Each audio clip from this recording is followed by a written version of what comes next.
नमस्कार. आपण बघतायत सिन्नर नगरपालिका निवडणूक 2025च्या पार्श्वभूमीवर एसीएन न्यूजने प्रस्तुत केलेला विशेष कार्यक्रम धुरळा. आज आपण धुरळा या विशेष कार्यक्रमाच्या माध्यमातून सिन्नर नगरपालिका निवडणुकीमध्ये प्रभाग क्रमांक 6B मधून अपक्ष उमेदवारी करत असलेले मेहमूद दारुवाला यांच्याशी संवाद साधणार आहोत आणि अर्थातच याच कार्यक्रमाच्या माध्यमातून आपण जाणून घेणार आहोत तुमच्या उमेदवाराच्या भावना आणि सोबतच त्यांच्याकडून आपण मिळवणार आहोत उत्तरं तुमच्या मनातल्या प्रश्नांची. नमस्ते सर. नमस्कार. मेहमूदजी दारुवाला हे सलग दुसऱ्या निवडणुकीत अपक्ष म्हणून उमेदवारी करत आहेत आणि आज आपण त्यांची या निवडणुकीतील भूमिका जाणून घेणार आहोत. अर्थातच पहिला प्रश्न असणार आहे की पुन्हा एकदा अपक्ष का, आणि दरवेळी तुम्ही ठरवलं का की अपक्ष म्हणूनच लढायचं आहे आता? नाही, हा प्रश्न फक्त मलाच पडलेला नाही आहे, सिन्नरच्या तमाम जनतेला हा प्रश्न पडलेला आहे की एवढं सगळं करताना, एवढं सगळं मी नगरपालिकेचं काम बघत असतो, योजना बघत असतो, प्रामाणिकपणे काम करतो, तरी हे माझ्या नशिबी का येतं याचं उत्तर मी तर नाही देऊ शकत. जे मला तिकीट देत नाहीत एकतर ते देऊ शकतात किंवा माझं भाग्य, माझ्या भाग्यात तिकीट नसेल म्हणून कदाचित. बरं, पण आता समजा तिकीट मिळालं नाही आहे, पण मग बऱ्याच जणांच्या बाबतीत असं झालं आहे की तिकीट न मिळाल्यामुळे एकतर त्यांनी पक्षबदल केला आहे, दुसरीकडून प्रयत्न केला आहे किंवा मग थांबून तरी घेतला आहे, पण तुम्ही अपक्ष लढवण्याचा निर्णय का घेतला आहे? माहीत नाही मला इंटरनल आतून माझी मनदेवता काय सांगते की आता माझं वय चालू आहे 57 आणि मग एक निवडणूक जी काही मी योजना माझ्या डोक्यातली होती पाणी पुरवठ्याची ती आहे, बरेच काही आहे सिन्नरचं. माझं काही वैयक्तिक देणं घेणं नाही आहे, जनतेसाठीची निवडणूक आहे. आणि मग ह्या निवडणुकीत उभं राहून त्या पद्धतीने एकदा तो काम संपवूया. ते किमान काम संपत नसतं, नगरपालिकेत हा जगन्नाथाचा गाडा आहे, हे कधी संपत नसतं. टॉयलेट, बाथरूम, साफसफाई चालूच राहणार आहे, वर्षानुवर्ष चालू राहणार आहे. महत्त्वाचं काय माहिती आहे का, ज्या उद्देशाने पाणी पुरवठा योजना केली तो उद्देश अजून सफल झाला नाही. आणि माझी मनदेवता म्हणते, मला असं वाटतं की ते मी पूर्ण करू शकतो, म्हणून मला तिथं जायचं आहे. पण मग आता पुन्हा मागच्या प्रश्नावरती येऊ की अपक्ष म्हणून निवडणूक लढवावी लागते. जर तुमचं इच्छाशक्ती इतकी चांगली आहे, काहीतरी कुणाचा सपोर्ट मिळाला आहे म्हणून तुम्ही अपक्ष लढण्याची हिंमत केली आहे, असं असताना कुठली कारणं आहेत की तिकीट कापलं जात आहे? म्हणजे आम्ही ऐकतोय की आता तरुणांना संधी द्यावी, मग आता तुम्हाला काय योग्य वाटतं की तरुण तिथे हवेत की अनुभवी हवेत की काय? तरुणांना देखील संधी मिळाली पाहिजे, नक्कीच तो त्यांचाही अधिकार आहे, पण तरुणांनी अगोदर समाजकारणात आलं पाहिजे.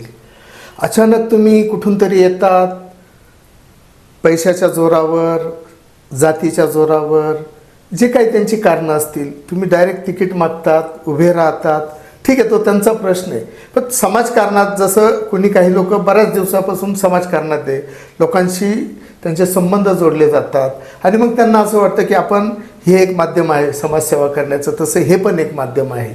आणि मग त्या माध्यमातून मग जर ते जनतेसमोर गेले, जनतेला सामोरे गेले तर नक्कीच त्यांचं स्वागत आहे. परंतु ह्या वर्षीची मी 2025ची जी निवडणूक पाहतोय की त्या पदाची गरिमा राहिलेली नाही आहे. नगरसेवक पद आणि नगराध्यक्ष पद कुठेच मला त्याची गरिमा दिसत नाही आहे. म्हणजे पोरखेळ आहे. एखाद्या शाळेतल्या चक्क मॉनिटरला सुद्धा इतकी कॉम्पिटिशन नसते, इतकी कॉम्पिटिशन नगरसेवक पदाला आहे. आता काय आहे का आहे मला माहीत नाही. कदाचित 9 वर्षानंतर पहिला लॉट आणि दुसरा लॉट दोघं एकत्र आल्यामुळे कॉम्पिटिशन वाढले असेल तर मला माहिती. इच्छुकांचे 2 लॉट एकाच वेळेस आले. बरं, आता याच्यामध्ये आता तुम्ही विषयाला हात घातला आहे की आता कॉम्पिटिशन खूप वाढली आहे, सोशल मीडियाने वाढवली काही, सोशल मीडियाचा रोल करणं आता प्रत्येकाला अनिवार्य झाला आहे असं म्हणता येईल. काय ते मुलं इतके हातात मोबाईल इकडून पुढून जातात, मला काय, आता मी नाही का, मी कधीही प्रसिद्धी झोतात नसतो. मी पदं भूषवले असेल तरी मी व्यासपीठावर बसलेलो नाही. मला नाही आवडत ते. मी अमुक केलं, मी तमुक केलं, मला दाखवायची काय गरज आहे? जनता बघत असते, तिला दाखवण्याची काही गरज नसते, असं माझं मत आहे.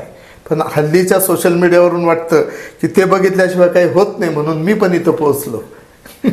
तुमचे म्हणजे अपक्ष म्हणून उभं राहण्याच्या आधीचे स्टेटस जर बघितले तर काहीशी नाराजी होती.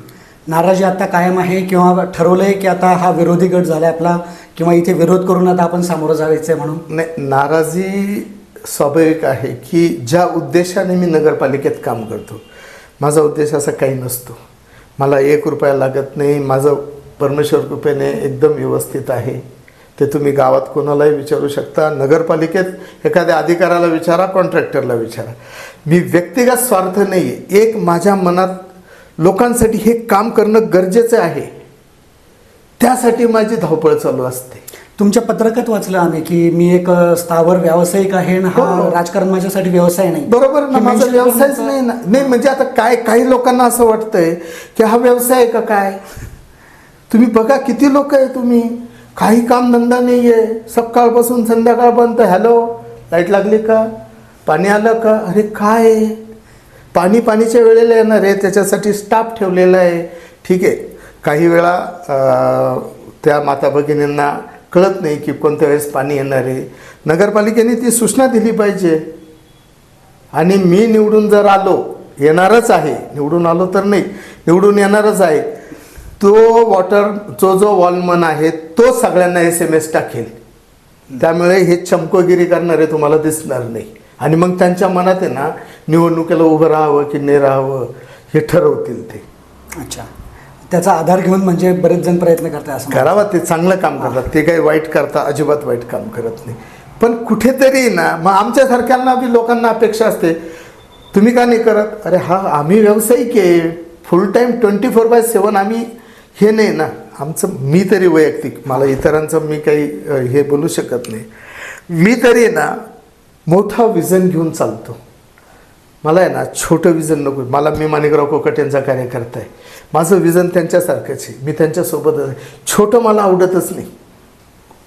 त्यामुळे ह्या छोट्या गोष्टी आहे त्या करतात, त्या वाईट नाही आहे, म्हणजे मला त्याबद्दलचं काही आक्षेप नाही आहे. पण त्यामुळं काय होतं, हे बघितलं का काय 20-20, 25-25 लोक तयार आहे एका प्रभागात. हो, त्यात आता पक्ष पॅनल हे सगळं वाढलं, त्यामुळे आणखी इच्छुकांची बरेच जणांची ॲडजस्टमेंट झाली. बरं झालं, तेवढं तरी बरं झालं. नाही तर मग तुमच्या सोबतीला अपक्षांची संख्या जास्त राहिली असती. नाही, रात्री आला होता फोन मला की आपण अपक्षांना एकत्र करून नगराध्यक्षपद आणि हे एकत्र आपण हे 5वी आघाडी करूया. करायची. हो. नगराध्यक्ष पदाची ऑफर तुम्हाला होती का? नाही, एका अपक्ष नगराध्यक्ष पदाच्या उमेदवारांनी फोन केला होता. अच्छा, म्हटलं ते कायदेशीर शक्य 5वी नाही. आघाडी. हा, काही पण काय पोर खेळला म्हणून सांगितलं, पहिलेच सांगितलं. त्या पदाची गरिमा आहे. नगरसेवक त्या नगराचा, त्या वार्डाचा तो सेवक आहे. काही तुमची घरपट्टी कमी करत नाही नगरसेवक, नळपट्टी कमी करत नाही, काही करत नाही. त्या ज्या मूलभूत गरजा आहे, ज्या देण्यास नगरपालिका असमर्थ ठरते, त्या मूलभूत गरजा देण्याचं काम त्याच्या माध्यमातून नगरपालिकेचं प्रशासन करत असतं. हेच मूळ कोणाला कळत नाही. तुमच्या पत्रकात तुम्ही म्हटलंय की आम्ही घरपट्टी जी आहे, जी आता 1.25 आकारली जाते, तर ती मी बऱ्याच मोठ्या फरकाने कमी करणार. काही असं काही आराखडा आहे तुमच्याकडे की हे फक्त आश्वासन आहे? नाही, आश्वासन वगैरे नाही आहे, काहीही अशक्य नाही आहे. जर आता मी तर एकटाच आहे, येणारी बॉडी कोण येईल काय येईल ते मी आज नाही सांगू शकत. पण माझी मनशा अशी आहे, 2% व्याज पतसंस्थेत नाही आहे, चक्रवाढ व्याज आहे. एखादा 1 लाख रुपये त्याला जर घरपट्टी आली तर दुसऱ्या वर्षी त्याला 1,24,000 येते. 1,24,000ला परत 2% येते. तो कायदा आहे, तो नगरपालिकेच्या स्तरावर अजिबात सोडवता येणार नाही, आंदोलन करूनही सोडवता येणार नाही. परंतु प्रशासकीय लेवलवर त्याच्यावर एकतर तुम्हाला कोर्टात जावं लागेल, हायकोर्टात रीट दाखल करावी लागेल, PIL दाखल करावी लागेल. लोकांच्या त्यावेळेस ध्यानात येईल. लोकांना काही कळत नाही, कोण घरपट्टी एवढी सविस्तर बघतं. अमुक पट्टी एवढी, तमुक वृक्ष कर, अमुक कर, शैक्षणिक कर, काय कितीतरी कर असतात. किती लोकांच्या ह्या ज्या सेवरेजच्या टँकी किती लोकांच्या साफ होतात. दरवर्षी 300 रुपये घेत आहे. अच्छा, मला वाटतं 30,000, आय थिंक 30,000 प्रॉपर्टीज आहे, कदाचित जास्त असतील, एवढ्यात मी घेतलं नाही. 30,000 गुणिले 300 करा. तो कर आकारला जातोय पण त्याची अंमलबजावणी होत नाहीये. त्याच्यामुळे घरपट्टी हा खरोखर इतका महत्त्वाचा विषय. नाशिकला इतकी घरपट्टी नाहीये, पुण्यातही नाहीये. रेडी रेकनरचे रेट वाढले, अगदी बरोबर आहे, म्हणजे ही प्रशासकीय बाब आहे.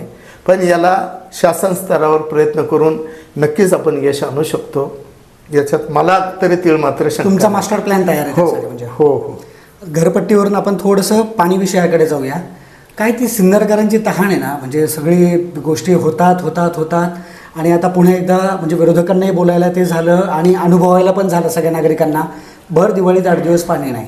मग 8 काही दिवस? झालं की 8 दिवस पाणी नाही बऱ्याच ठिकाणी. 8 दिवस नाही, मिनिमम दिवस मोजले नाही. हां, 13 दिवस पाणी नव्हतं. बापरे.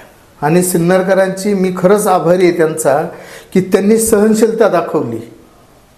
तांत्रिक बाब जरी असेल, शेवट पुन्हा मला पूर्वी जे होते त्यांच्यावर आरोप करावे लागतील. तर आरोप प्रत्यारोप याच्यात जाण्यापेक्षा एक ट्रान्सफॉर्मर त्याला पाहिजे, एक आपल्याकडे एक्स्ट्रा ट्रान्सफॉर्मर पाहिजे, जेणेकरून जर असं काही घडलं की वायर लागलेली राहते, एक स्विच खटका इकडे ओढला की ते चालू होणार. सोपं काम. पंप आहे, 3 पंप चालतात, 2 पंप चालतात, 2-3 पंप एक्स्ट्रा पाहिजे. एक जळाला होऊ शकतं ना, तांत्रिक होऊ शकतो, बिघाड होऊ शकतो. पण त्याला जर तुमच्याकडे असेल तर जनतेला हे सगळं काही भोगायची गरजच नाही ना.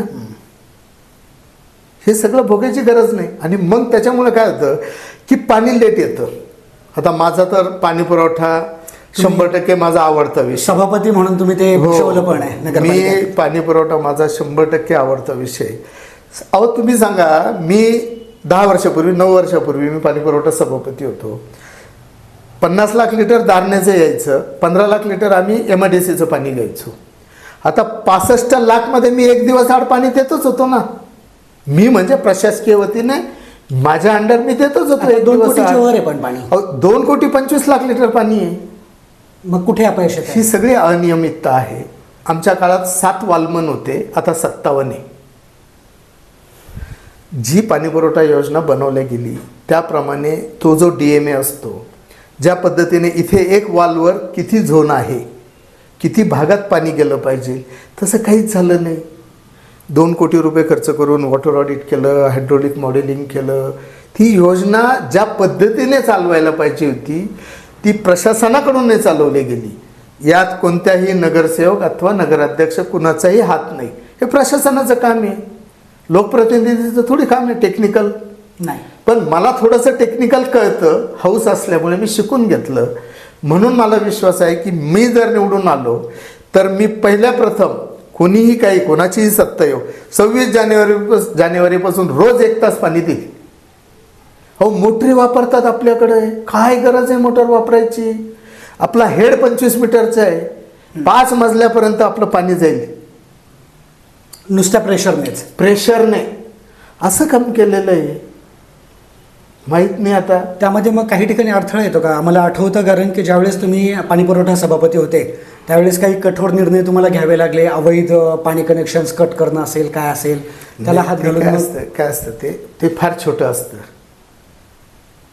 ते काही त्याच्यामुळे फार मोठा पाण्यावर फरक पडला हा नसतो. पाणी तर 5 पटीने वाढलंय. पाणी आज 5 पटीने वाढलंय, 4 पटीने वाढलंय. आणि ते पाणी दारणेपेक्षाही स्वच्छ आहे. पण तिथलं बघा, आजही तुम्ही नगरपालिकेत जा, तो जो टेक्निशियन होता तो रिटायर झाला आहे. तिथे टेक्निशियनची पोस्ट नाही आहे. तोच रिटायर्ड टेक्निशियन डेली विजेसवर काम करतोय, तोच पाण्याचे सॅम्पल घेतोय, तोच PPM चेक करतोय, तोच सगळं बघतोय. काही नाही आहे. इतका मोठा आहे पाणी पुरवठा आहे ना, निवडणूक संपून जाईल इतकं भांडवल आहे माझ्याकडे. काय झालं ना की 9 वर्षाच्या गॅपने निवडणूक होते. 150 वर्षापेक्षाही जास्त जुनी आपली सिन्नर नगरपालिका आहे. सगळ्या देशभर तेच चित्र असतं. किती दिवस आपण म्हणजे ज्या मूलभूत गरजा आपण म्हणतो, लहानपणापासून शिकवलं जातं, किती दिवस आपण त्याच समस्यांवरती रडायचे आणि किती दिवस आपण त्याच्यावरतीच मतं मागायची आहेत. काही झालं की पाणी, रस्ता, नगरसेवकांकडून अपेक्षा तरी काय असते? म्हणजे ते नॅशनलाइज इश्यू थोडी आपण नगरसेवकांकडे मांडणार आहे. मग नगरसेवक असं परमनंट काहीतरी घेऊन येणार आहेत की नाही समोर? हे परमनंट आणायला कसं आहे माहिती आहे का, त्या विचाराची माणसं सोबत असायला पाहिजे. मला मस्त वाटतं की माझं असं व्हिजन आहे, पण त्याची इच्छा जर त्या लोकप्रतिनिधीची किंवा त्याची इच्छा जर असेल, नाही लोक गटारीत खुश आहे, तर मी त्याला त्याच्यावर स्वतः घेऊन जाऊ शकत नाही ना. हा, मी प्रयत्न जरूर करू शकतो. त्यासाठी नगराध्यक्ष पण त्याच पद्धतीचा पाहिजे की ज्याला असं वाटलं पाहिजे की नाही, सिन्नरला काहीतरी द्यायचंय, मला काही नाही घ्यायचंय, सिन्नरला द्यायचंय. असा जर नगराध्यक्ष असेल तर मी सांगतो तो कोणत्याही पक्षाचा असो, मला त्याच्याशी काही मतलब नाही, माझ्याशी सगळ्यांशी संबंध चांगले आहे. तुम्हाला कोण हवं आहे नगराध्यक्ष? नाही, मी आज निवडणुकीच्या काळात असं बोलणं, कारण मीच अपक्ष आहे, अपक्ष आहे. त्यांनाच मी हवा आहे का नाही हे मला माहीत नाही. पण तुम्हाला सत्तेत बसायला आवडेल ना निवडून आल्या तर? नाही, सत्तेत बसण्यापेक्षा मला ती जी कोणी व्यक्ती असेल ना, नक्कीच मला जे नॉलेज आहे त्या व्यक्तीला मी दिलं आणि त्या व्यक्ती मला असं वाटलं की त्यांची पण इच्छा आहे हे समजून घेण्याची, तर आम्ही नक्की एक विचाराने ह्या सिन्नरसाठी काहीतरी एक चांगलं उभं करू. तुमची इतकी चांगली इच्छाशक्ती आहे, इतकं नॉलेज आहे, म्हणजे तुम्ही जो विषय मांडला की मी 26 जानेवारीपासून रोज 1 तास पाणी सिन्नरकरांना देणार, मग ते जुनं सिन्नर असेल आपलं किंवा नवीन वसाहत असेल, सगळ्यांना. आणि सर्वात महत्त्वाचं मी सांगतो, मी तुम्हाला वचन देतो की तुम्ही बघा, हो लेडीजला कुणी नोकरीला आहे, कुणी बिचार कामाला जातात, ते कुणी असो, छोट्या एका स्लम एरियामधल्या असो की श्रीमंत असो, प्रत्येकाला वाट बघावी लागते. लग्नाला जायचं, कार्यक्रमाला जायचं, भाजीपाला आणायचं, पाणी कुठे जायचंय माहीत नाही, तर ती एक वेळ असणारी, नुसते पाणी नाही देणारी 1 तास, पण ती एक वेळ असणारी की त्या वेळेला तांत्रिक बिघाड झाल्यास मग ठीक आहे, पण होत नाही हो. ह्या सगळ्या गोष्टीचं जर तुम्ही पूर्वनियोजन करून ठेवलं ना, प्लॅन बी असेल तर हे काही होत नाही. इतकं छान विजन आहे, मग आम्हाला तर वाटतं तुम्ही अपक्ष लढायचंच होतं आणि सगळ्या सिन्नरला तुम्हाला त्यात पकडायचं होतं. त्या विजनचा हो, मला नगराध्यक्षपदाची निवडणूक का नाही लढवत तुम्ही? नगराध्यक्षपदाची पात्रता माझी नाही, कारण पात्रता नाही म्हणजे काय, सिन्नर तालुक्याला इतिहास आहे, त्या इतिहासाबद्दल इतक्या छोट्या निवडणुकीत बोलायला मला आवडणार नाही. पण मी खुश आहे, नगरसेवक पदातही मी खुश आहे. माझ्या नेत्यांनी मला पूर्ण स्वातंत्र्य दिलेलं आहे. मी 2 वेळा निवडून आलो, दोन्ही वेळेस दोन्ही नेत्यांनी मला स्वातंत्र्य दिलं, मोकळं काम करू दिलं, म्हणून मी पण काही करू शकलो. त्यांनी जर मला अडवलं असतं तर कदाचित माझं नावही झालं नसतं आणि मी काही करू शकलो नसतो.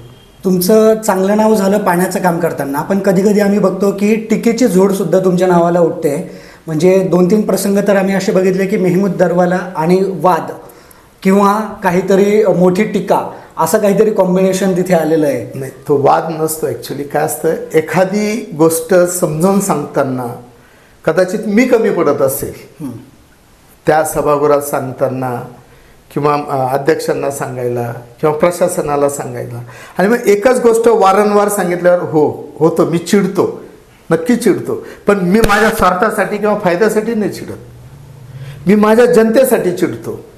जर एखाद्या रस्त्याचं काम तुम्ही काढलंय, उदाहरणार्थ एक रस्ता आहे XYZ टू XYZ पर्यंत, अहो तुम्ही तो कॉन्क्रीटचा रस्ता बनवताय, मग तो रस्ता बनवताना तुमच्या डोक्यात काय पाहिजे, अगोदर गटार बनवा, त्या रस्त्याला आडवी येणारी जी पाण्याची कनेक्शन आहे लोकांची ती अगोदर दुरुस्त करा, व्यवस्थित करा, ती नंतर करायला घेतात. ती अंडरग्राऊंड पहिले लाईट असतील, पोल जवळ आले असतील, शक्य असेल जेवढा निधी, ठीक आहे ना, अगोदर रस्ता बनवतात, मग गटारी बनवतात, मग हे कुठेतरी विस्कळीत वाटतं. म्हणून मला राग येतो, मला वाईट वाटतं की प्लॅनिंग का करत नाही. पैसे नक्कीच आहे की सरकारचे पैसे मोजके येतात, वसुली कमी होते, ह्या सगळ्या गोष्टी जरी असल्या ना, तर कुठेतरी 4 गल्ल्यांचंच काम करा ना, पण नीट नेटकं करा. एकदा त्या गल्लीचं काम झालं की परत त्या गल्लीकडे 20 वर्ष बघितलं नाही पाहिजे. तुम्ही 20-25 समजा एखादी जुनी इमारत डिमॉलिश झाली आणि नवी इमारत उभी राहिली, माझं एक घर होतं तिथे, आता तिथे मी टॉवर बांधलं तर 50 कनेक्शन आली. तुम्ही तिथे एक सपोर्टला लाईन काढून ठेवा ना, कनेक्शन काढून ठेवा. रोड बनवतानाच त्यातून एक सब लाईन काढा, जेणेकरून तिथं काही घडलं तर त्याला जोडता येईल. तसं काही नियोजन होत नाही आणि मनासारखं नाही झालं ना, शेवट नगरपालिका आणि जनता, मी सिन्नर माझं घर आहे आणि घरात माणूस तेव्हाच चिडतो ज्यावेळेस त्याच्या मर्जीसारखं काही घडत नाही, म्हणून चिडतो. तुम्ही ते पाण्याच्या कनेक्शनचं काढलं नवीन घराचं, आता ज्यावेळेस जुनी बिल्डिंग आपण पाडतो, नवीन घर उभारतो, त्यावेळेस 2.5 फूट मागे सरकावं लागतं आपल्याला. आणि आता जुन्या सिन्नरमध्ये बघा, नव्या सिन्नरमध्ये बघा, 90% वास्तू या आता नवीन झाल्या आहेत, पण असं असताना ते लाईटचे पोल आहेत ना, ते मात्र त्याच जागी आहेत. तर त्याचं काही नियोजन पण याच्यात कसं आहे की तुम्ही बघा, आता लाईट मला तरी वाटतं की स्वातंत्र्यापूर्वीपासूनचे बरेचसे पोल असतील, मला माहीत नाही. आता जसं जसं गाव छोटं होत चाललंय, काय मग आपल्या डोक्यात आहे की चांगल्या कल्पना राबवायच्या, चांगले कॉन्क्रीट रस्ते बनवायचे. पण आता ते काम आपलं नाही, MSEBचं आहे. MSEBकडे पैसे असतात नसतात. मग अशा वेळेस वरती लोकप्रतिनिधी हा खमक्या लागतो. कारण आमची पोहोच कुठपर्यंत, इथपर्यंत नगरविकास खात्यापर्यंत. पण MSEBत आम्ही नाही हे करू शकत. पण वरचा लोकप्रतिनिधी जर खमक्या असेल तर नक्कीच शहराचा विकास हा फार झपाट्याने होतो, यात मला तीळ मात्र शंका नाही. जुन्या सिन्नरमध्ये ब्रेक फ्री फिरू शकत नाही आपण. म्हणजे तुम्ही म्हटलात की शहरं कमी होत आहेत, त्याचं कारण म्हणजे सरळ सरळ अतिक्रमणं होत आहेत. तर मग ती अतिक्रमणं आपण होऊ देतोय. जिकडे आम्ही बघतो नवीन रस्ता झाला तिकडे भाजी बाजार बसतोय. सिन्नरला भाजी बाजार तरी किती आहेत, आणि जर बसवायचेच रस्त्यावर होते तर आपण ते बांधून का ठेवलंय? काय माहिती का, पुन्हा तो मुद्दा येतो माझ्या स्वभावाचा. आता भाजी बाजार मी माझ्या प्रयत्नाने जिथे 14 चौकवाड्यात नेण्याचा प्रयत्न केला, त्यावेळेस काही लोकांनी राजकारण केलं, त्या लोकांना फितवलं, आम्ही तुमच्यासोबत आहे, काही काळजी करू नका, इथून हलू नका. राजकारण नाही झालं पाहिजे. ज्या वेळेस विकास येईल त्यावेळेस सत्ताधारी असो विरोधक असो सर्वांनी एकत्र आलं पाहिजे. हो, आमचंही जर चुकत असेल किंवा मी विरोधात असेल, माझं चुकत असेल तर मला समजून सांगितलं पाहिजे. आणि मी सत्तेत असेल तर विरोधकांची काय अडचण असेल तर ती समजून अरे सिन्नर आपलं आहे ना, विरोधक कोण आपले? आपण फक्त निवडणुकीला उभं राहतो, निवडून येतो, पक्ष वेगळे ते, त्यांच्याशी काही घेणं. तुम्ही आम्ही एक आहोत ना, आम्ही कशाला भांडायचं? मी तर सांगतो या निवडणुकीत माझा प्रयत्न हे राहणार आहे, कोणत्याही पक्षाचे निवडून येऊ, सर्व एकत्र या, सर्व एक विचाराने विचार करा. जे पब्लिक निवडून देईल, जनता ज्याला निवडून देईल मला मान्य आहे, सगळ्यांना एकत्र करून मी सगळ्यांना घेऊन चालेल, एवढी शाश्वती देतो. पण आता 120 पेक्षा जास्त विचार आले, ते काही लोक निवडून वाटत नाही. निवडून 31च विचार, 31च विचार येतील. 120 विचार जरी असले तरी निवडून 31 विचार येणार आहे. आणि चांगली लोक उभी आहे, असं काही नाही, कोणीही वाईट नाही, सगळ्यांचा प्रयत्न आहे. जे कोणी निवडून येतील त्या सर्वांना शुभेच्छा आहे. पण माझी इच्छा आहे की ह्या पंचवार्षिक, ह्या 5 वर्षाच्या काळात सिन्नरसाठी खरंच काहीतरी वेगळं करू यार, कंटाळा आला हा. पण ते जे आता विरोधी विचार आहेत ना, ते कुठेतरी असं म्हणतायत की मेहमूद भाई जर निवडून आले तर आमच्या संपर्कात असतात, डोळ्यासमोर असतात, पण निवडून नाही आले तर मग मात्र आम्हाला दिसत नाही, असं त्यांच्याकडून आता बोललं जात आहे. काय आता असं आहे की मी समजा आज मी 6 नंबर प्रभागाचं प्रतिनिधित्व करतोय, कालपर्यंत करत होतो, माझा पराभव झाला. आता माझा पराभव झाल्यानंतर लोकांनी ज्या नेतृत्वाला तिथे संधी दिली आहे ते त्यांचं काम आहे. मग जर ते त्यांचं काम असेल तर त्या कामात मी कशाला अडथळा आणायला पाहिजे? त्याने लाईट लावली चांगलंच आहे ना, त्याच्या घरापाशी थोडी लावली. त्याने लाईट लावली म्हणजे त्या नागरिकाच्या घरासमोरच्या खांबावर लाईट लावली. त्यामुळे त्याच्यात मी 5 वर्ष करतो ना काम, अनेक लोक, पण मी त्याची प्रसिद्धी करत नाही. प्रसिद्धीपासून का दूर राहत नाही, मला नाही आवडत. का प्रसिद्धी करायची? आता तुम्ही बघितलं काय काय आता पाणी पुरवठ्याच्या काळात झालं, काय झालं, त्याचंही क्रेडिट घ्यायला तुम्ही मागे राहिले असं म्हणता की तुमचं बरंच त्यात आयडिओलॉजी होती, प्रयत्न होते. त्या पाणी पुरवठा योजना ही केवळ, मी आजही सांगतो, आमच्या सर्वांचे प्रयत्न होते. माझ्यासह नगराध्यक्ष असतील, माझ्यासोबतचे सगळे नगरसेवक, विरोधी नगरसेवक आणि प्रशासन, आमच्या सर्वांच्या प्रयत्नांना केवळ या माता भगिनींमुळे यश आलं. कुणाची तरी दुवा असल्याशिवाय योजना मंजूर झाली नाही. हे कुणीही डोक्यातून काढून टाकावं की माझ्यामुळं झालं, माझ्यामुळं नाही. आम्ही निमित्त होतो. हे सगळं त्या माता बहिणी तुम्हाला वरपर्यंत आशीर्वाद, खस्ता खायला लागला. पण ठीक आहे ना, आता खस्ता खाव्याच लागतात. मी खिशाला जळ पोहोचवली ना. माहितीच्या अधिकाराखाली विचारून घ्या. कडवा धरणाच्या त्या पाणी पुरवठा योजनासाठी किती खर्च आला नगरपालिकेला विचारून घ्या. खिशातून खर्च केले, उपकार नाही केले. माझं देणं लागतं माझ्या सिन्नरकरांसाठी आणि मी ते देत राहणार. जर विचार तुमचे इतके चांगले आहेत, तुम्ही एक मगाशी बोट केलं की नगराध्यक्ष होण्यासाठी सिन्नरचं जे राजकीय वातावरण आहे ते इतकं अनुकूल नाही. तुमचं कुठेतरी जे बोट होतं ते जाती आणि धार्मिक राजकारणाकडे होतं का? नाही, जाती आणि धार्मिक तर मी अजिबात मानणार नाही. तुम्ही नाही मानत, पण मग असं बोललं जातं की मी का नाही मानणार तर 2 वेळा गुजराती, मारवाडी, ब्राह्मण, मराठा सर्व समाजाने निवडून दिलं मला. इतिहास आहे हा. त्यामुळे ही गोष्ट मी अजिबात मान्य करत नाही. आजही नाही करत, कालही नव्हतो करत आणि उद्याही नाही करत. पण तुमच्या प्रभागातला हट्ट असं म्हटलं जातं की तुमचा तिथे लढण्याला हट्ट का? तर तुमच्या म्हणजे आपण म्हणू शकतो की मुस्लिम मतं तिथे आहेत आणि ती तुमची फेवरेबल आहेत आणि त्यावरती तुम्हाला नाही, निवडणूक आता शाश्वती आहे. ती माझ्या फेवरेबल आहे की नाही हां. हे निकालातून कळेल. निकालातून कळेल. कारण माझी अवस्था कशी माहिती आहे का, हे म्हणतात आमचं नाही आणि हे म्हणतात आमचं नाही. का बरं तुम्ही दांडिया आणि दहीहंडी भरवतात म्हणून कुठून ऐकू येतं का असं हा काही? विनोदाचा भाग जरी असला असं काही नाही आहे. योगायोगाने वाढची रचना अशी झाली आणि त्या रचनेमध्ये नक्कीच मुस्लिम समाजाची मतं जास्त आहे, हे मला नाकारता येणार नाही. परंतु ठीक आहे ना, त्यांचंही मी काही देणं लागतो. कदाचित ह्या माध्यमातून सिन्नरमध्ये जो वर्षानुवर्षापासून इलियास खतीब होते, यापूर्वी आणि सगळेच हरिश्चंद्र नाना लोंढे होते, शंकरशेठ वाचे होते, भरपूर लोक होते हो. इतकी मोठी मोठी लोक, काशीनाथ गोळे सर होते, ही सगळी लोक एकत्र राहायची ना. आता गाव मोठं झालंय, हे उपनगरांचं सोडा, ह्या गावात सगळं पहिले हेच बघायचे. सारडा वाजे हे सगळे हीच लोक बघायची आणि चांगलं करायचे ना ते, त्यात काय एवढं. आता तुम्ही ते दांडिया आणि तुमचं दहीहंडी हे बरेच चर्चेत राहिलेलं आहे, तर हे यातून जातीय सलोखा निर्माण करण्यात तुम्हाला यश मिळालं का? नाही, मी ते जातीय सलोख्यासाठी अजिबात करत नव्हतं. मला नाही वाटत हे केल्याने कुठं जातीय सलोखा होतो. जातीय सलोखा हा वेगळ्या कारणाने आहे. आणि सिन्नर शहरासाठी हे कसली जातन पात आली हो. ठराविक लोक एखाद दोन काही असतील नसतील माहीतही नाही, चालू राहतं ह्या गोष्टी.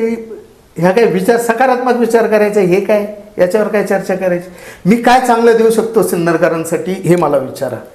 हे काय हा विषय असू शकतो का निवडणुकीचा? पण आता सर्व स्तरातून आम्हाला बघायला मिळतं, म्हणजे उमेदवार मराठा द्यायचा की ओबीसी द्यायचा, नगराध्यक्षपदापासून सगळीकडे ती पहिलं विचारतो, त्यानंतर मग बाकीचे क्रायटेरिया असे. असं का होतं? मी इतका मोठा नाहीये की मी त्या प्रश्नाला उत्तर देऊ शकतो. तत्कालीन परिस्थिती पाहून लोकप्रतिनिधी निर्णय घेत असतात. आता तत्कालीन परिस्थिती त्यांच्या दृष्टिकोनातून कशी असते हे मी सांगू शकत नाही, त्यामुळे तो विषय माझा नक्कीच नाही.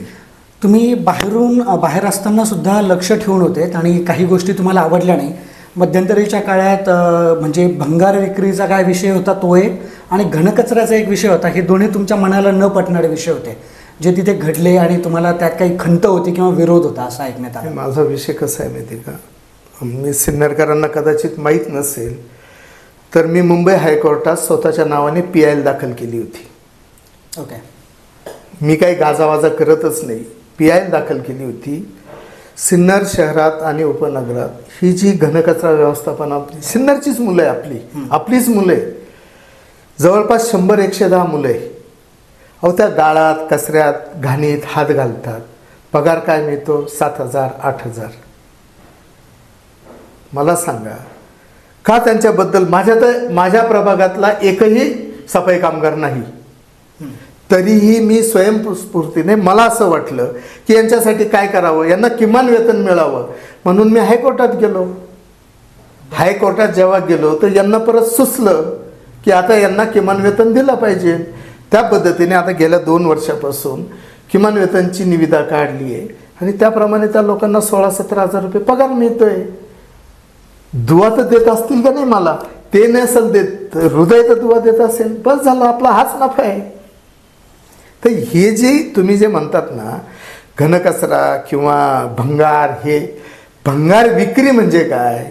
अहो चांगल्या क्वालिटीचे नवे पाईप ते तुम्ही काढताय, कोणाला देताय, काय करताय, कळलं पाहिजे ना.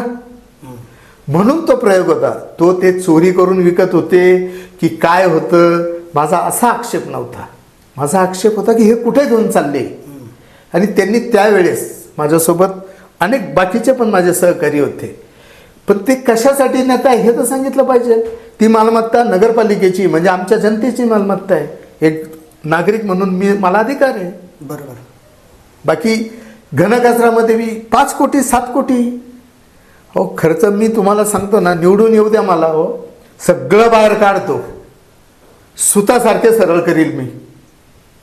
आधी राजकीय ते याचा कचरा बाहेर काढायचा म्हणजे हो, काही नाही. अहो आमचं नाव बदनाम आहे नगरसेवकाचं, यांचं प्रशासन बिघडलेलं आहे. गावात किती मुतारी होत्या, टॉयलेट किती राहिले, 1-1, 1.5 कोटी रुपये साफसफाईला आले, पाणी मारलं, निघून गेले. काय खूप आहे असं सांगण्यासारखं. तेवढी संख्याच नाही आहे. आणि ठीक आहे, खूप आहे. मोबाईल टॉयलेट्स नाही आहेत. खूप आहे, खूप आहे सांगण्यासारखं, बोलण्यासारखं. मी तर जनतेला एकच सांगेल, तुम्ही जो चांगला लायक उमेदवार असेल नक्कीच त्याला निवडून द्या, तो मग कोणत्याही पक्षाचा असो. पण लायक माणसं तिथं पाठवा, जेणेकरून सिन्नरकरांसाठी काहीतरी करता येईल. तिथे काही टवाळक्या करायच्या नाही आहे, तिथे चांगलं काम करायचं आहे. कारण माझ्या मनात आणि लोकप्रतिनिधींच्या बी मनात असेल, किंवा ते जे निवडून येणारे आहे प्रतिनिधी त्यांच्याही मनात असेल, एक चांगलं सिन्नर करूया यार. तुम्ही एक तो विषयाला हात घातला की तुम्हाला अश्वारूढ पुतळा सिन्नरमध्ये करायचा आहे. तो एक पाहिजे विषय ना हो. आला. मी छोट्या छोट्या गावात जातो, छत्रपती शिवाजी महाराजांचा अश्वारूढ पुतळा का नसावा? का नसावा? आमचं बचपन, माझं लहानपण शिवाजी चौकात माझा जन्म झालाय. माझं बचपन गेलं तिथे. त्यावेळेस पत्र्याचे, छत्रपती शिवाजी महाराजांचा पत्राचा रंगीत हे होता, परंतु सिन्नरकरांनीच केला आहे. हरकत नाही, चांगला केला आहे, हा बी चांगला आहे. अश्वारूढ का नसावा? माझी तर किती वर्षापासून इच्छा आहे की एक भव्य दिव्य अश्वारूढ पुतळा असावा. का नसावा? त्यांच्या कार्याला साजेसा. धार्मिक स्थळांसाठी पण काही प्रयत्न चालले तुमचे, असं तुम्ही त्या पत्रकामध्ये हे केलेलं आहे? नाही, मी पत्रकात असा काही उल्लेख तर नाही केला, परंतु राम मंदिराच्या बाबतीतला विषय होता की नरसिंह मंदिरापाशी जे राम मंदिर आहे तिथले पुजारी मला नेहमी भेटायचे. आणि माझा जो स्वभाव आहे, लढवय्या स्वभाव म्हणा किंवा काम करणारा आहे, तर ते मला नेहमी म्हणायचे. मला एकदा ते तहसील कचेरीत भेटले. मला नाही, ते राम मंदिराचं बघा ना. हो तुम्ही, म्हटलं मला सांगताय राम मंदिराचं, त्यात काय म्हणे? नाही म्हटलं, मला मान्य आहे, राम आपला सर्वांचा आहे, मला मान्य आहे, नक्कीच मी बघतो. मग एकदा गेलो, मी त्यांना भेटलो. मला त्यांनी ती जुन्या सगळ्या बखरी वगैरे काय जे काही होते तामपत्र वगैरे ते सगळे दाखवले की कुंभमेळ्यात त्यांचं ते आखाडा आहे. आणि मग मला हे असं वाटलं की काहीतरी ते आपण हातभार लावावा, म्हणून त्यांनाही विचारू शकता तुम्ही. म्हणजे हे काही मी राजकीय म्हणून नाही बोलत आहे. आणि मग मी एक मोजणी खाजगी, माझा व्यवसायच लँड डेव्हलपरचा असल्यामुळे मी खाजगी याला मोजणीवाल्याला बोलून घेतलं, त्याचं टोटल स्टेशन केलं. आणि टोटल स्टेशन करून त्याचं ती पुढची जी प्रोसेस होती लोकप्रतिनिधींकडे ती पूर्तता केली. आणि त्यानुसार मग मी पाया पण नाही रचला, पण मी सुरुवात मुहूर्त मिळून मी रोवली. पण नंतर जिथे राजकारण येतं तिथे मी थांबून घेतो, नंतर मी थांबून घेतलं. आता तुम्ही त्या मागच्या चर्चेमध्ये असं म्हटलं होतं की बगीचा मला करायचा आहे, तर सिन्नरला आहे तो आपण डेव्हलप नाही केलेला, किंवा तो आता काय म्हणजे त्याची स्थिती एकदमच. बगीचा ह्या शब्दाला जर कुठे शिवी देत असेल तर ती सिन्नरमध्ये शिवी आहे. ती बगीचा म्हणणं ही शिवी आहे चक्क. अहो, लोकांना हॉटेलमध्ये मुलांना घेऊन जावं लागतं, नातवंडांना घेऊन जावं लागतं. ओपन स्पेस खैरातीसारखे वाटले मोठमोठे, या संस्थेला त्या संस्थेला त्या संस्थेला. काय ओपन स्पेस कशासाठी असतो त्याची व्याख्याच माहीत नाही. पण आता आहे का तुमच्या बघण्यात की इथे आपल्याला बगीचा करता येईल बुवा असं काही? एक जागा आहे नक्कीच, ती मी सांगणार नाही आत्ता. मोठी जागा आहे नक्कीच. त्या जागेवर सर्वांना विश्वासात घेऊन किमान तिथे तरी कोणाला अतिक्रमण करू नये अशी माझी इच्छा आहे. तिथे बघूया.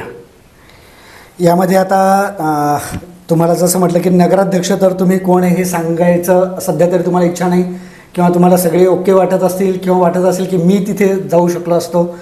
पण एक प्रश्न असा राहील की आता तुम्हाला सिन्नरचं जे राजकारण आहे ते आता आत्तापर्यंत स्ट्रेट फाईट व्हायची, व्यक्तिनिष्ठ ते असं सांगितलं जातं. म्हणजे मला आठवतं ज्येष्ठ पत्रकार राजेंद्र देशपांडे यांनी एक लेख लिहिला होता, तर त्यात त्यांनी मेन्शन केलं होतं की सिन्नरचं राजकारण ही व्यक्तिनिष्ठित आहे. इथे किती जरी पक्षबदल झाले तरी रिक्षातले कार्यकर्ते ट्रक भरत होतात, ट्रक भरत ते सोडून गेले की रिक्षात येतात. तर मग असं असताना तुम्हाला आता तिसरा एक पर्याय उपलब्ध झाला आहे सिन्नरमध्ये, तिसरं एक नेतृत्व आता सिन्नरमध्ये आलं आहे. नगरपालिकेत चौथा आहे, पण चेहरा असेल बा त्या पक्षाला सिन्नरचा स्थानिक, असे 3 सध्या आहेत समजा. तुम्हाला त्यापैकी कोण जवळचं वाटतंय की हां यांच्यासोबत जर आपण असलो तर व्हिजन राहील? कोकाटे, वाजे की सांगळे? स्ट्रेट क्वेश्चन आहे. मला काही अडकवू नका. काय मला काही अडकवू नका. उभे असलेले सर्व माझे मित्र आहे. काय नगरसेवक पदाला उभे असलेले ही माझे मित्र परिचयाचे आहे. जो कोणी निवडून येईल, सिन्नरचं राजकारण हे व्यक्तिकेंद्रित आहे, 100% जरी बरोबर असलं, आम्ही एकत्र आलो तर 100% काहीतरी करू ना. पक्ष मदत करेन ना, कोणताही पक्ष असो मदत करेल. विजन चांगलं ठेवलं तर विजन चांगलं केलं, चांगला प्रोजेक्ट असेल तर काय अडचण आहे. सगळे मिळून ज्यावेळेस जातात, समजा लोकप्रतिनिधींकडे 31 लोक आम्ही गेलो आणि सांगितलं की साहेब असं असं आहे, त्यांना विजन आवडलं, ते करतील ना. आता अजून आपण म्हणजे अपक्षांची अशी गोची होते का हो याच्यामध्ये? कारण प्रभाग रचना झाली आहे, म्हणजे एक सीट जी आहे ते महिलेसाठी आणि एक सीट जेंट्स करता, किंवा तिथे जेंट्स लेडीज दोघांपैकी कोणी लढू शकतं. तर मग त्याचं असताना तुम्हाला प्रभागामध्ये जर दुसरी जोडी सोबत नाही आहे तर अशा वेळेस जरा गोची होते का तिथे? जरा नाही, अशी काही गोची अपक्षांची नाही. नाही अशी गोची, उलट माझ्यासाठी खूप चांगलं आहे की मला एकच मत मागायचं आहे. जनता ही फार जागृत असतं, मतदार हा फार जागृत आहे, त्यामुळे मला एकच मत मागायचं आहे. त्यामुळे ते असलेले उमेदवार आणि त्यात कम्पेअर करतील, तुलनात्मक बघतील, कोण बोलणार आहे, कोण काम करणार आहे, ठरवतील आणि निर्णय घेतील. ओके. पुरुष आणि स्त्री याच्याने काही फरक पडत नाही. तुम्ही मागच्या कार्यकाळात बी बघितलं, आत्ताही बघेन, महिला पण खांद्याला खांदा लावून वेळ प्रसंगी आमच्या पुढे जाऊन पण काम करतात. त्यामुळे तो महिला आणि पुरुष हा विषय काही सभागृहात येत नाही. काय ते जुने दिवस गेले, पुरुषांनी दाबून ठेवायचं वगैरे, आता कोणी नाही. महिला पण झेरॉक्स कॉपी म्हणून हिणवलं जात होतं सुरुवातीला. नाही, तुम्ही बघा आता ह्या काळात असं काही नाहीये. त्या पण लढतात, त्या पण काम करतात, नक्कीच करतात. एक वाक्यात मला तुमच्याकडून एक उत्तर अपेक्षित आहे. हा शेवटचा प्रश्न असेल आपल्यासाठी. जनतेने मेहमूद भाईंना का निवडून द्यावा? त्यांनी ठरवलंय म्हणून तर मला उमेदवारी करावी लागली. त्यांच्या हट्टाने करतायत? हो, माझी इच्छाच नव्हती पण होती, पण तिकीट नाही मिळालं म्हणून मी थोडंसं नाराज झालो. पण लोकांनी मला सांगितलं की तू हवा आहे तिथे, सर्व पक्षाच्या लोकांनी सांगितलं की तू हवा आहे. पण तुम्ही वय सांगितलं असेल, निवृत्तीकडे तुम्हाला वेध लागलेले? नाही, निवृत्ती वगैरे काही नसते, वयाला निवृत्ती नसते. काम करणाऱ्याला आहे ना निवृत्ती वगैरे काही नसते. काय तुम्हाला काम करायचं असेल, तुमचं विजन चांगलं असेल, तुमची इच्छाशक्ती चांगली असेल ना, तर वय वगैरे असं काही नसतं. काय त्यामुळे मला काम करायचं आहे एक नक्की. म्हणजे मला ज्या लोकांनी फोन केले त्यांचे नावं नाही घेणार, पण त्यांचं म्हणणं आहे आमचा वॉचमन म्हणून तुला तिथे जायचंय. सिन्नरकरांचा एक मी वॉचमन, शिपाई, जे काही म्हणा, सिक्युरिटी म्हणा, काही म्हणा, मला एक वॉचमन म्हणून जायचंय की जो कोणी सत्तेवर येईल चुकीचं केलं तो सोडणार नाही. हा, हे आजही सांगतो, उद्याही सांगेल. पण चांगलं काम असेल तर नक्कीच त्यांच्याही पुढे 4 पावलं जाऊन त्यांना मदत करेल, सोबत राहील आणि या सिन्नरला खूप चांगलं देण्याचा मी प्रयत्न करेल, हे 100% वचन देतो. खूप खूप धन्यवाद. हे होते मेहमूद दारवाला, ज्यांनी आपल्या सगळ्या प्रश्नांना दिलखुलास उत्तरे दिली. मला तरी वाटतं की आता नगरपालिका दृष्टिकोनातून जे काही प्रश्न उभे राहिले होते त्या सगळ्या प्रश्नांना त्यांनी उत्तर दिली आहेत आणि आपला अजेंडा, आपलं व्हिजन घेऊन ते आता सगळ्या मतदारांना सामोरे जाणार आहेत. आता घोडा मैदान असंही दूर नाही आहे. 2 तारखेला मतदान आहे. सर्वांनी कुणालाही करा पण मतदान करा.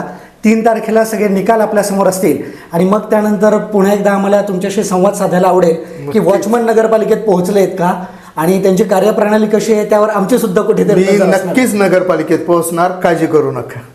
धन्यवाद. आपण बघतायत धुरळा.